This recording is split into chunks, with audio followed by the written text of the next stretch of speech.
Hey everyone, welcome to the Evil Within. This is going to be an Akumu, no upgrade, no locker, no flashbolt, and no freeze bolt run. This chapter doesn't have any core gameplay really. There isn't a whole lot to say about what goes on in the chapter, so I'm going to briefly explain the run and what's to come, and then I'm going to let the rest of the clip play out afterwards.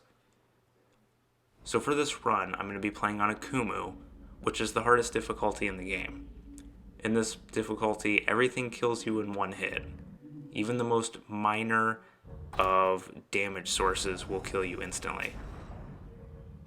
As far as hardest difficulties in games go, I think this is definitely one of the most challenging that I've ever played. I think in my first Akumu run, I had over 550 game overs, which I can't say that about any other game I've ever played. If you want to do a no upgrade run, I definitely recommend doing it on Nightmare first, because doing it on Akumu is an entirely different beast, and you really have to know the game inside and out for it to go well. So Akumu, and then no upgrades, so I can't upgrade any of Sebastian's weapons or his abilities. So no upgrading guns, no firepower, capacity, accuracy increases at all. And then I can't upgrade his stamina either. A lot of players, that's kind of their go-to first upgrade, is upgrading his stamina, because he can only sprint for 3 seconds when it's at base level. But I can't upgrade that. So no upgrades at all. No lockers either. So you find keys throughout the game, and with these keys you open up lockers that give you kind of a large stash of supplies. Instead of finding 2 or 3 handgun bullets that you find laying around in the levels, these lockers will sometimes contain 15 or 20 of them. So no opening up those lockers. And then for the last part of it, the no freeze and flash bolt, I wanted to do this because I didn't want to cut out an entire weapon, because I feel like in this game everything is so important, but I wanted to just cut out something, so I chose those 2 bolt types. And I cut them out not because they're overpowered, because I don't think anything in this game is overpowered. I think everything in this game has tons of viability and purpose and is balanced incredibly well. I picked those 2 because when you attack with the flash bolt and the freeze bolt, you can get kills without using a further resource. So, for example, the flash bolt, when you use it, you can do sneak kills, which cost you no resources. And when you freeze an enemy, you can shatter them with a melee, which costs you no resources. With the other 3 bolts, they have really obvious weaknesses that I still have to work around. So the explosive bolt can kill me if I'm not careful. So if I stick an enemy with it and that enemy is running towards me, I'm probably going to die. The harpoon bolt isn't really that great. You have to be very specific with its uses when it's at base level. And then the shock bolt's great. However, you have to use an additional resource. You have to use a match in order to capitalize on it, which on this run, when I can only hold 5 matches, every match really counts. So I have 3 bolts that I have to use very smartly, and the two that you can use kind of more freely, I'm omitting. So that's kind of how this run's going to go. And the purpose of this run is actually to warm up, essentially, because I want to do a crossbow only run after this, but I didn't want to jump right into it. I wanted to kind of slowly build up the difficulty first. So this whole chapter is non-gameplay, essentially. There's you running away from an enemy, doing some light scripted stealth. This chapter, I feel like, is a big part of why this game has such a bad reception, because this is totally not representative of the game at all. This game is extremely combat heavy with incredibly deep mechanics, and none of those are present in this chapter.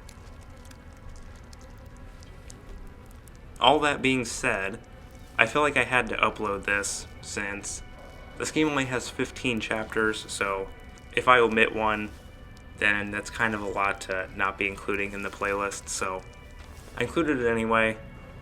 There's not much else to really say about this chapter. It's very straightforward. Every time you play it, it's going to be the same. So I'm just going to let the rest of the clip play out for you, and I'll see you guys next time.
Where's the exit?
myself within.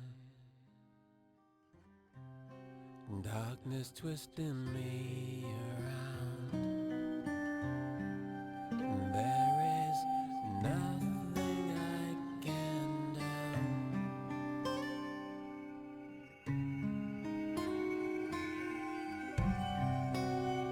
And this world doesn't spin, it just turns itself around and around. The night